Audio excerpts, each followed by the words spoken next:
Salah satu film yang saya tonton lebih dari 3 kali adalah film besutan Bernardo Bertolucci, The Dreamers judulnya, dirilis tahun 2003. Film itu dibintangi oleh Eva Green, ada Michael Pitt dan Louis Garrel. Ada yang menyebut film ini sebagai film drama erotik dengan muatan poliamori. Itu lantaran ketiga tokoh utamanya terlibat cinta segitiga. Jadi penggambaran poliamori dalam film itu sayangnya sih bisa dibilang agak judgmental, stereotypical gitulah ya. Ada penggambaran ketiga tokoh dalam film itu dianggap bermasalah gitu karena 2 dari 3 tokoh utama kakak beradik gitu. Jadi ada semacam nuansa atau penggambaran mengenai hubungan incest di dalam film itu. Nah, kalau Anda pengen lihat penggambaran poliamori yang lebih positif kali ya, bisa dilihat dalam film Professor Marston and the Wonder Woman. Ini film biopik tentang pembikin karakter Wonder Woman, William Moulton Marston. Dari film itu kita jadi tahu kalau sebenarnya Wonder Woman itu buah dari hubungan poliamori antara Marston, istrinya Elizabeth, dan muridnya Marston, Olive Byrne. Dari tadi ngomongin poliamori gitu ya, ngasih contoh beberapa film tentang poliamori. Apa sih sebenarnya poliamori? Kali ini saya bakal ngobrol-ngobrol perkara poliamori bareng Noval. Selain itu, kami juga akan ngobrol tentang gender queer. Anda mendengarkan Love Buzz bersama saya, Asrul Dwi. Love Buzz, membicarakan perkara yang tidak dibicarakan ketika berbicara perkara cinta.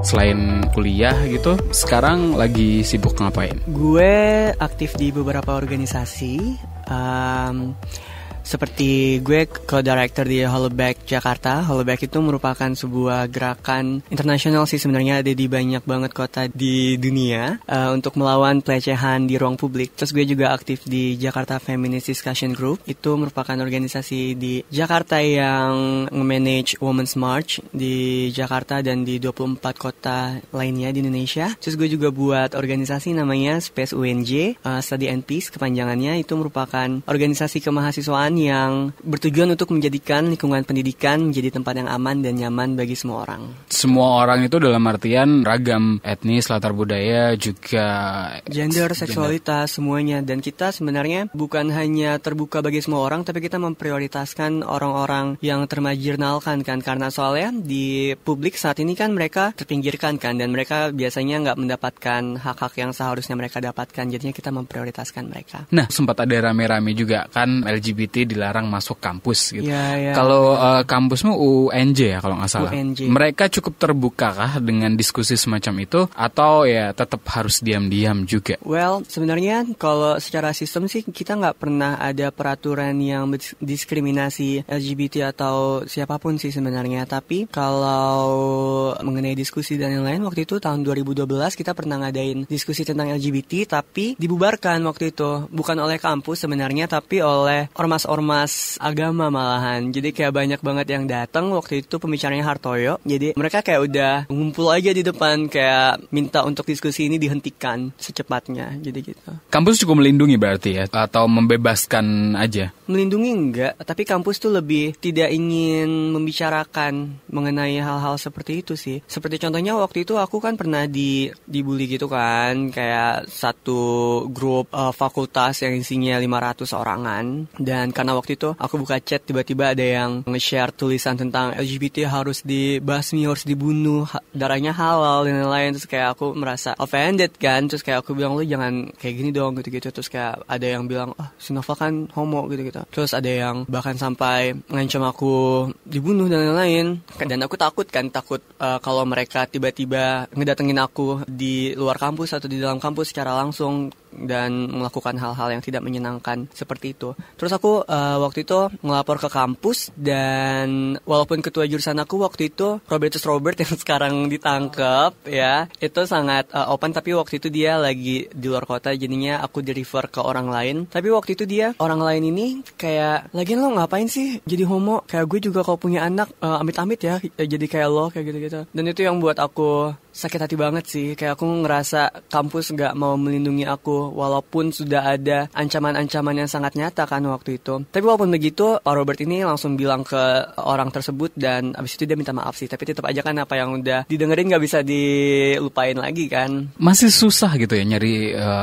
safe space gitu buat teman-teman LGBTIQ di Indonesia gitu ya. Apalagi sekarang kan kelihatan beda dikit aja kan dikasih tanda gitu kan udah langsung gitu. Ya gimana lagi ya. Apalagi kalau misalkan orang-orang yang bener-bener kelihatan, kalau misalkan homo atau lesbian kan mereka itu cuma sexual orientation kan. Maksudnya nggak kelihatan dari luar. Tapi kalau misalkan udah kayak gue yang ngondek banget, atau misalkan waria dan transmen, itu tuh bahkan di sekolah-sekolah atau kayak di kampus-kampus, gue waktu itu punya temen, dia mau daftar di sebuah kampus swasta, dan karena jenis kelamin dia di KTP gender yang dia terlihat itu berbeda, dia langsung di cancel dong itunya, application-nya. Padahal dia udah masuk waktu itu, udah selesai tes dan lain-lain, sampai gue harus ngebantuin dia buat daftar di universitas lain, dan itu sedih banget sih. Nah, soal ekspresi gender, ngerasa pas dengan apa yang lo rasakan atau yang dirasakan dalam tubuh dengan tampilan kita gitu. You're very expressive gitu, nggak takut gitu ya untuk mengekspresikan itu. Kan tadi kita sempat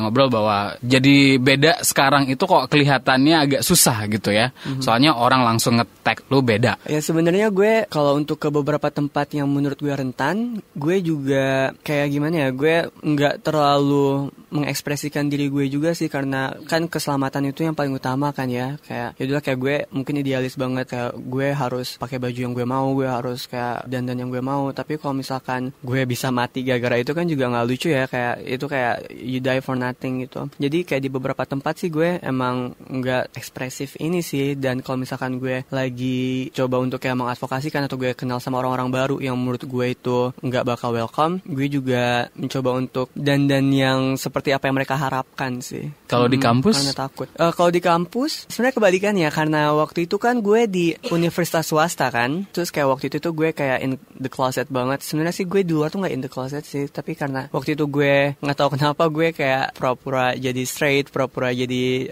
cisman. Terus gue dari awal kayak bener-bener pakaiannya pakai kaos, terus jeans, ya kayak cowok-cowok yang seperti biasanya lo lihat. Tapi setelah itu kan nggak ini juga ya, nggak nyaman. Kayak 4 tahun lo berpura-pura ngejadiin apa yang orang-orang harapkan dari lo. Terus tiba-tiba gue kayak ketahuan kalau misalkan gue gay, kalau gue punya banyak foto-foto yang gue dandanannya beda dari mereka. Terus kayak keulang lagi sih, waktu itu gue diancam juga, dibunuh di komentar-komentar Instagram gue dan lain-lain gitu. Jadinya gue pas lagi masuk ke UNJ ini, gue langsung kayak straightforward aja sih bilang kalau gue gay dan gue kayak gini orangnya. Kalau misalkan nggak suka sama gue ya udah gitu. Jadi gue ngasih mereka waktu untuk menyesuaikan diri sama gue. Tapi tetap mencoba ngasih pemahaman kah? Ngasih pemahaman sih, karena gue beruntung banget karena gue di jurusan sosiologi. Jadi gue juga punya kelas gender di situ, dan dosen-dosen gue juga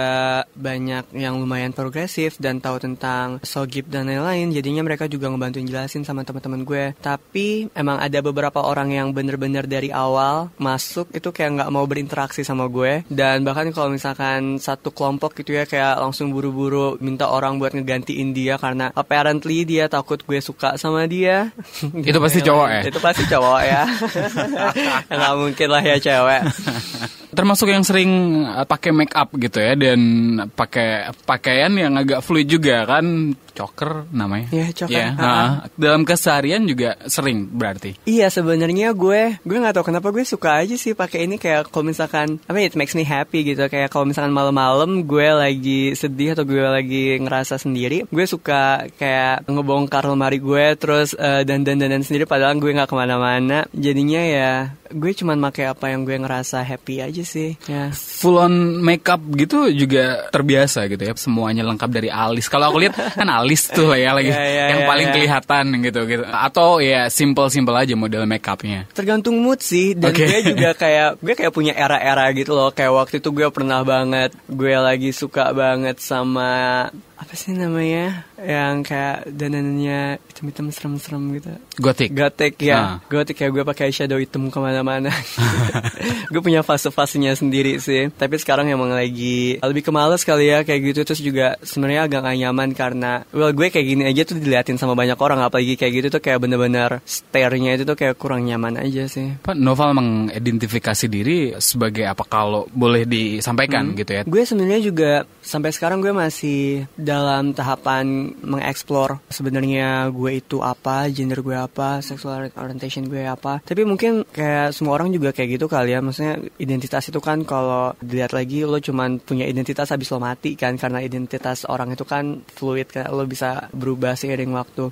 Tapi kalau sampai sekarang sih gue mengidentifikasikan diri gue sebagai cowok yang gue nggak bisa bilang gue cis juga sih karena gue feminim banget, gue ngondek banget. Mungkin gue bisa dibilang queer kali ya, karena gue nggak berusaha untuk mengkonfirmasi pakem-pakem gender yang ada loh di sini gitu jadinya. Jadi queer gitu maknanya atau artinya apa sih sebenarnya? Sebenarnya lo nggak terlalu bisa untuk mendefinisikan queer karena queer itu kan artinya tanpa definisi kan, tanpa label, tanpa apapun itu. Jadinya mungkin kalau gue bisa berusaha untuk mendefinisikan, gue bukan menolak gender, tapi menolak anggapan-anggapan kalau misalkan gender lo laki-laki lo harus seperti ini, kalau gender lo perempuan harus kayak gini, atau misalkan gender-gender yang lain harus seperti itu. Gue berusaha untuk memperluas arti kata laki-laki atau apa ya, kayak sebenarnya gue juga bukan spektrumnya gitu kan ya, kayak seksualitas kan ada spektrumnya juga, gender pun juga ada spektrumnya juga kan. Well, sebenarnya gue lebih nggak peduli aja sih. Iya, gue lebih gak peduli aja sih ya. Soalnya udah terlalu banyak orang yang terlalu cepat untuk melabeli sesuatu gitu kan ya. Iya, kayak gue kalau pakai baju kan gue gak mikir gender gue laki-laki jadi gue harus pakai baju ini. Gue kayak yang gue lagi happy aja dan mood aja pada waktu itu. Ada yang bilang bahwa ngasih label satu hal diskusi yang lain, tapi kemudian queer atau sekarang ada gender fluid atau non-binary gitu. Kemarin sempet rame. Nah, gara-gara itu kan ada diskusi itu. Kayak jadi sesuatu yang apa ya, hype gitu untuk mengidentifikasi diri sebagai non-binary gitu. Noval ngelihat hal yang semacam itu nggak sih? Menurut gue gender itu kayak nama ya. Kayak misalkan nama gue Noval dan lo nggak bisa maksa gue untuk mastiin nama gue itu bukan Noval atau apapun itu. Jadinya kalau misalkan orang mengidentifikasikan diri mereka sebagai non-binary, ya udah itu hak mereka karena itu kan badan dia, tubuh dia, pikiran dia. Jadinya kita nggak bisa ngelakuin apa-apa untuk memaksa mereka mengidentifikasikan sebagai apapun yang mereka bukan mengidentifikasikan dengan. Menurut gue gitu. Tapi walaupun begitu sekarang sih ada beberapa tren ya dengan kata queer atau non-binary, mungkin kayak untuk beberapa allies yang sebenarnya mereka straight dan mereka bukan, misalnya kayak mereka laki-laki terus kayak mereka maskulin dan lain-lain seperti itu, terus mereka mengidentifikasikan mereka sebagai queer. Menurut gue itu kayak mengambil space, mengambil ruang orang-orang yang queer yang teropresi di masyarakat. Kayak gue laki-laki tapi gue ngondek banget dan gue loh yang teropresi dan banyak banget yang menggunakan kata itu untuk malah mengopresi, bukan malah, lo ngerti kan maksud gue ya? Jadi laki-laki menurut Noval sebenarnya apa sih maknanya atau artinya gitu? Gue nggak pernah mikirin itu sih. Menurut gue nggak harus dipikirin dan itu cuman sebuah form of expression. Ini cuman sebuah permainan doang karena ini juga konstruksi masyarakat dan kita bisa merekonstruksi semua hal yang sudah dikonstruksi ulang. Jadinya kalau misalkan definisi laki-laki gue dan definisi laki-laki lo itu berbeda, ya it's okay. Dan gue sih nggak mengidentifikasikan sih karena gue cuman nggak mikirin aja sebenarnya, kayak bodo amat aja. Evolve terus lah ya tadi. Evolve itu kan terus, benar ya. Nyari bentuk atau eksplorasi. Bahkan tadi sempat disebutin juga Noval juga masih mengeksplorasi seksualitas gitu. Dan aku sempat baca bahkan sempat jalin hubungan sama trans juga ya. Bukan hubungan romantis sih waktu itu, kayak cuman like casual sexual relationship. Iya, lo tau dari mana? The magic of Google and internet. Iya, well gue nggak pernah cerita ini secara publik sih kayaknya. Tapi Oke. waktu itu kayak sebenarnya coba-coba aja kan, karena gue juga mau memverifikasi sexual orientation gue. Dan kebetulan waktu itu gue ketemu sama seorang transpuan, dia cantik banget dan kita setuju untuk melakukan hubungan seksual. Tapi ternyata waktu itu gue nggak bisa horny gitu loh. Oke. Doesn't work ya. Gue nggak bisa horny and I cannot get it up. Ya jadinya dia yang melakukan all of the works. Oke. Kalau sekarang apa hubungan sama cowok gitu ya? Iya, hubungan seksual dan romantis sekarang sama cowok. Walaupun sebenarnya kalau misalkan kayak desire atau kayak fantasi gitu-gitu, kayak misalnya nonton bokep gitu ya, gue juga nonton bokep yang straight sih sebenarnya. Ya walaupun mungkin gue tertarik sama cewek, walaupun intensitasnya nggak sebesar gue suka sama cowok kali ya. Dan Sexually or romantically? Sexually, gue nggak pernah tertarik sama perempuan secara romantis sih. Mungkin tapi itu kayak sedikit banget gitu loh. Dan kayak karena gue waktu itu sama trans woman aja gue gak bisa get it up karena the image of a woman. Jadinya gue gak tahu sih kalau secara langsung mungkin itu cuman kayak in my head. Sekarang punya pasangan tetap. Gak enak juga nyebutnya pasangan tetap. Ya bisa dibilang begitu. Pasangan romantis, pasangan seksual ya. Udah berapa lama? Gue sama partner gue udah tahun ketiga. Oh wow. Ya. How old are you again? 21. Oh wow. Jadi termasuk waktu itu awet juga loh ya? Iya, jadi waktu itu gue kan diusir sebenarnya dari rumah. Terus kayak gue bingung kan tinggal sama siapa. Waktu itu gue diusir karena gue homo gitu. Jadinya gue kayak buka-buka dating application untuk nyari orang yang punya tempat tinggal. Dan kayak gue pindah-pindah dari satu tempat ke tempat yang lainnya. Kebetulan gue nemu laki-laki ini dan dia sayang banget sih sama gue. Dan dia pinter banget, anak FK kan. Terus dia lucu gitu, ganteng juga. Dan dia punya tempat tinggal. Jadinya ya it's perfect. Yang saya tahu gitu kan novel poliamori juga gitu kan. Boleh dijelaskan dulu gak sih sebelum kita ngobrol lebih banyak, poliamori itu sebenarnya apa sih? Sama gak sih sama poligami?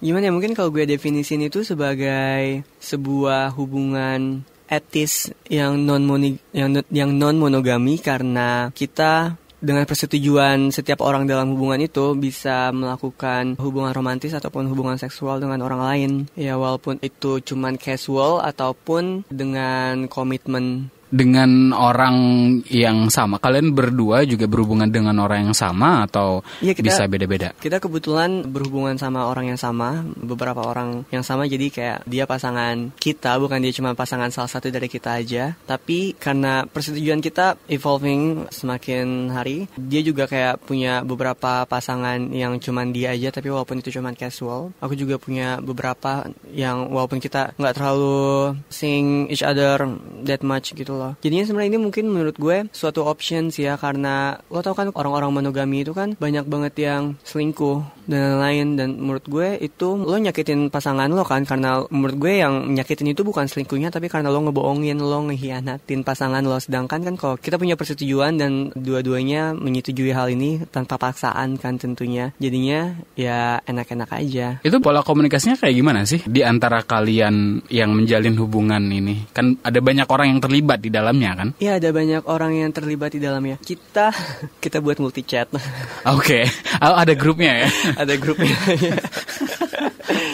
Kita buat multi chat, tapi kalau misalkan kita mau ngobrol sama satu orang aja kita chat biasa. Dan gue nggak advokasiin atau gue nggak nyuruh orang-orang untuk melakukan hubungan poliamori ya, tapi gimana ya, hubungan monogami aja itu tuh udah susah banget kan, kayak lo nyari waktu yang sama buat ketemu dan ngomongin tentang masalah finansial dan lain-lain. Dan jujur aja kalau lebih dari satu itu juga masalahnya akan sama atau bahkan lebih banyak lagi karena banyak orang yang evolve. Hubungan poliamori itu cuman sekadar hubungan seksual atau ada apa ya? Mungkin ada perasaan atau romantically involved juga di dalamnya. Dua-duanya sih sebenarnya, atau apapun yang lo setujuin aja sama orang-orang tersebut. Dan gue kan juga kalau misalkan gue mau mulai hubungan sama orang lain, gue selalu minta izin kan sama pasangan gue yang satu ini. Dan dia juga kebalikannya. Dan menurut gue sih, kita tuh punya konsep cinta yang berbeda gitu loh sama orang-orang lain. Menurut kita tuh cinta itu tuh bukan kayak roti yang kalau misalkan lo bagi jadi dua, berarti kan lebih sedikit kan lo ngasihnya ke dua orang tersebut dibandingkan lo ngasih satu roti yang biasanya. Menurut kita tuh cinta itu, jadi kalau misalkan lo ngasih ke satu orang, terus lo ngasih ke 2 orang, ke 3 orang, itu tuh bisa dalam kuantitas yang sama.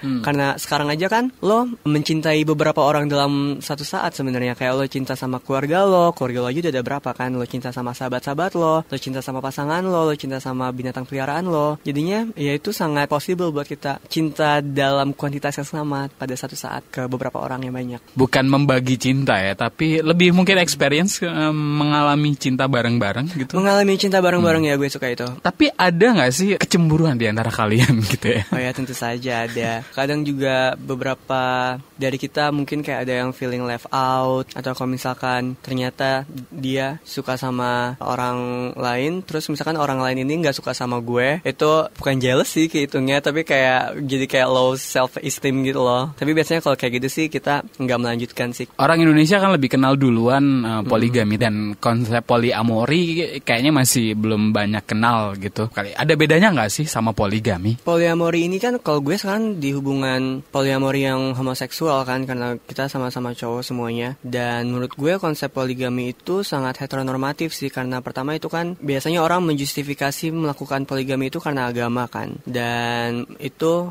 hubungan antara orang-orang yang di dalamnya itu tidak setara, karena misalkan satu cowok mempunyai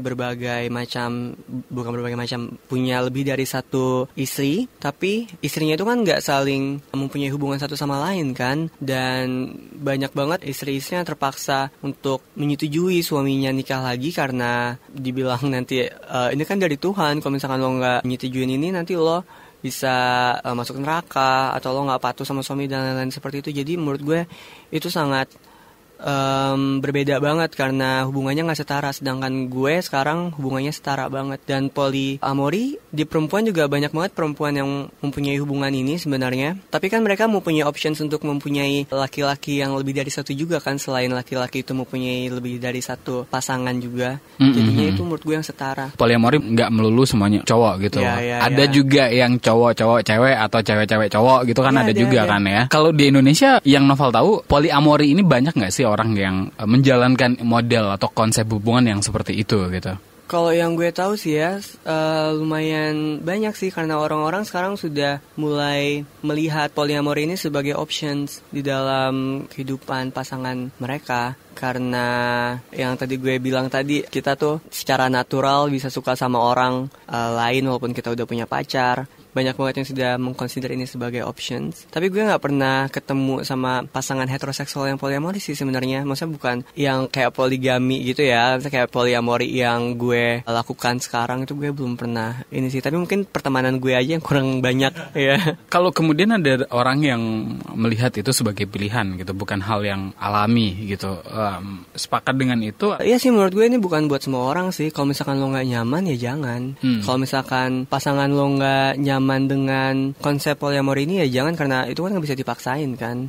Pada suatu saat nanti kira-kira akan berhentikah gitu atau akan tetap menjalani konsep hubungan yang poliamori ini? Itu tergantung nanti kesepakatan gue sama pasangan gue sih. Kalau misalkan pasangan gue nanti tiba-tiba bilang kalau misalkan dia gak nyaman lagi dengan konsep poliamori ini, ya kita berhenti, karena gue gak bisa maksain ini dengan dia kan, atau misalkan yang lainnya juga. Atau mungkin kalau misalkan kita udah bertiga dan memang tiga-tiganya sepakat untuk berhenti sampai ketiga aja, nggak mau nambah lagi, ya gue juga nyaman dengan itu. Ini berarti dari awal memang udah diobrolin bareng gitu ya sama pasangan? Udah diobrolin bareng, iya sih. Itu jadinya yang penting itu konsennya sih, konsensusnya dari berbagai macam orang yang ada di hubungannya. Ada nggak sih kuncinya gitu, hubungan yang semacam itu bisa berhasil gitu? Well, sebenarnya sih susah, karena pertama kita nggak ada model hubungan poliamori kan di media yang sekarang. Karena lo lihat di internet dan lain-lain itu tuh contoh-contoh kayak selebriti atau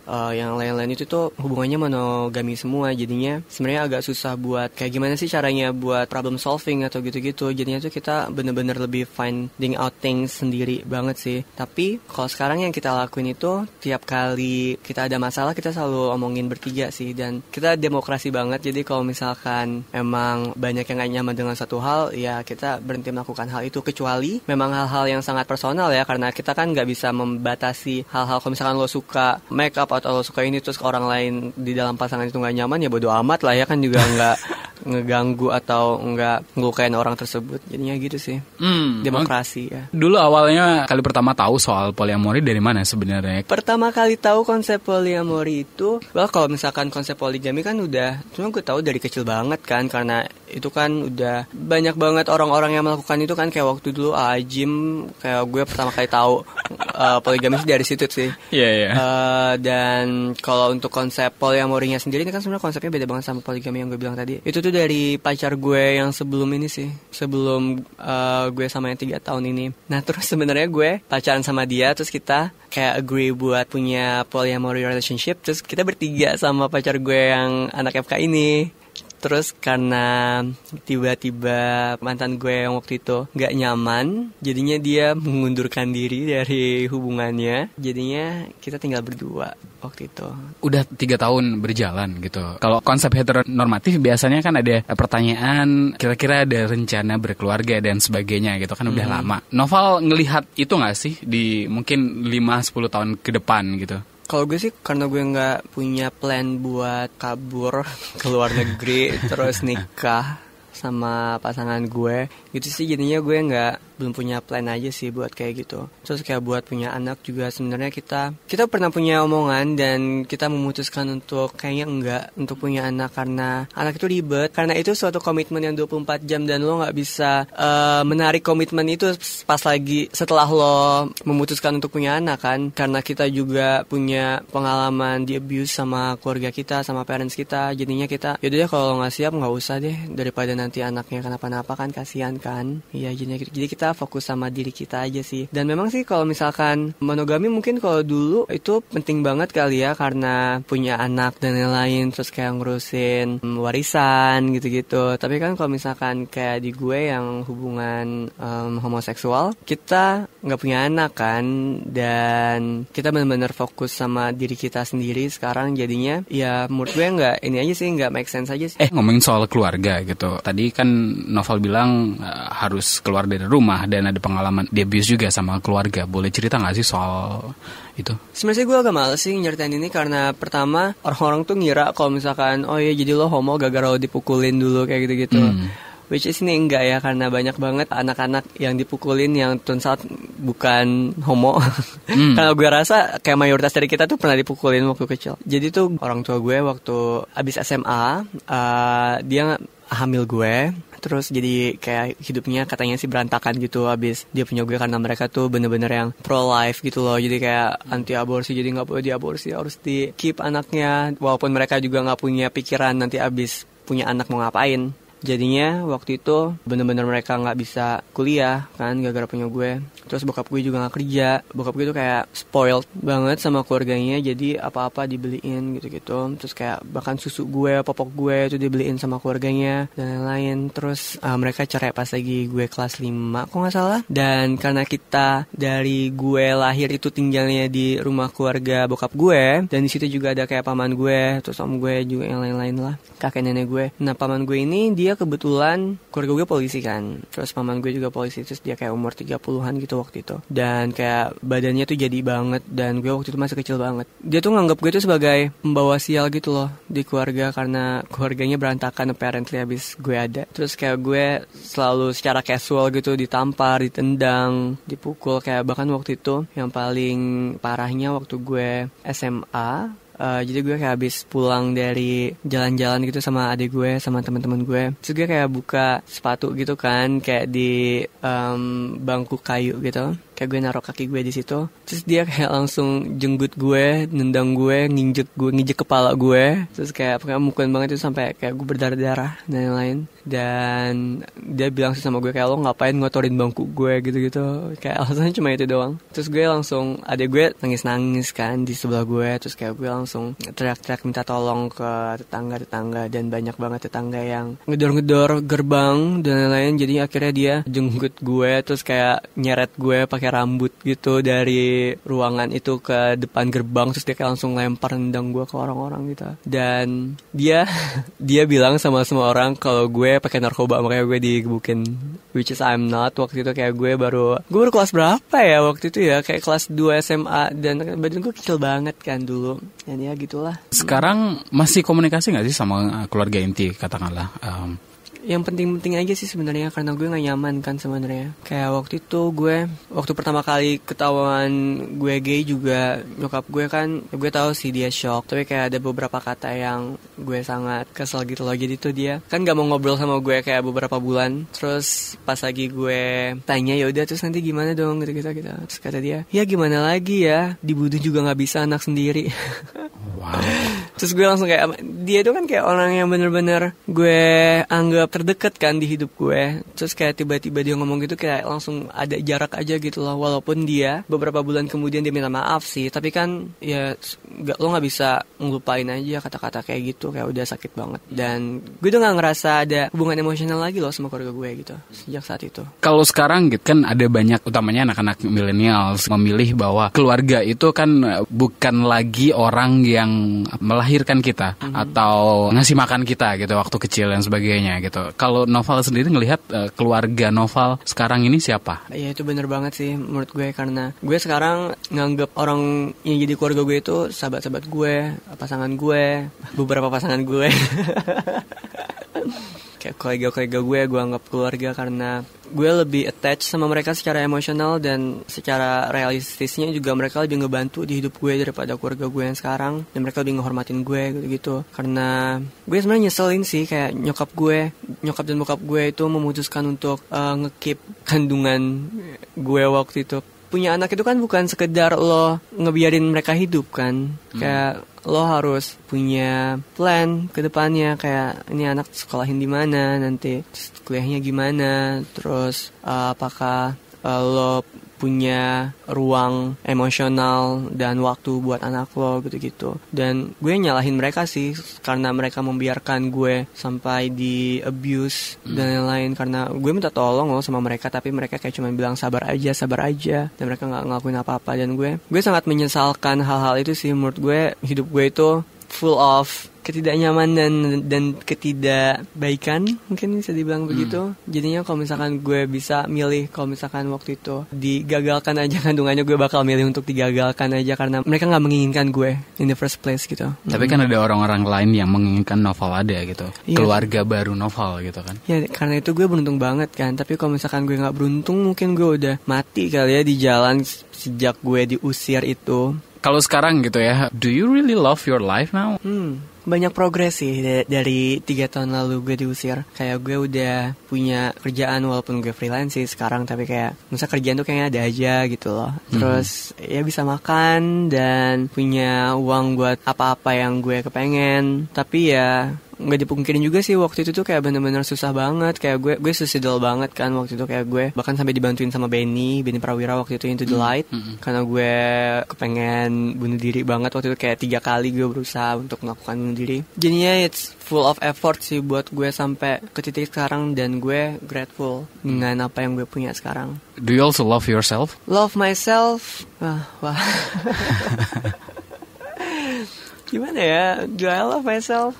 Gue bisa bilang iya sih, tapi mungkin gak sepenuhnya kali ya. Dan gue masih belajar buat mencintai diri gue sendiri. Tapi ya, aren't we all kan? Bukankah kita semua juga masih belajar buat cinta sama diri kita sendiri? Karena gue tuh berharap kayak gue harap gue lahir di keluarga yang beda gitu, dengan status finansial yang beda, dengan orang-orang yang lebih nerima gue gitu-gitu. Tapi kan gue nggak bisa merealisasikan hal-hal tersebut ya. Jadinya ya lo suka atau nggak suka ya harus suka.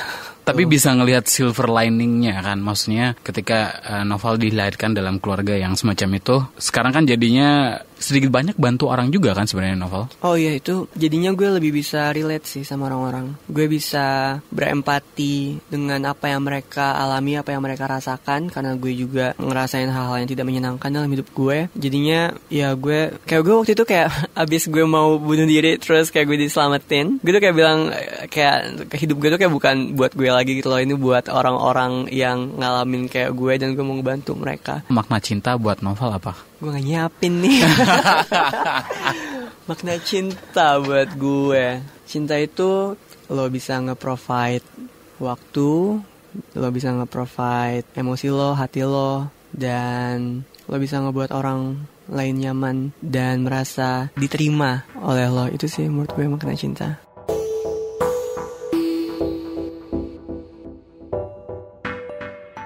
Dalam sebuah wawancara dengan majalah Playboy di tahun 2017, Scarlett Johansson pernah bilang kalau pernikahan itu memang sangat indah, romantis, dan memang dalam prakteknya menjalani keseharian di dalam pernikahan, prosesnya bisa jadi sangat indah memang. Tapi Scarlett Johansson menambahkan kalau monogami itu sebenarnya nggak natural. Maybe yes, maybe no gitu ya. Makanya kemudian ada orang yang memilih pola hubungan poliamori. Poliamori gak cuma perkara menambah pihak yang terlibat dalam hubungan percintaan. Poliamori bisa jadi sangat cair. Prakteknya bisa berubah tergantung kebutuhan, gairah, dan juga norma yang disepakati oleh orang-orang yang terlibat di dalamnya. Itu kunci utamanya, kesepakatan gitu ya. Jadi gak ada lagi tuh ya yang merasa dibohongi atau membohongi atau bahkan nyari pembenaran ketika selingkuh atau mencari cinta yang lain.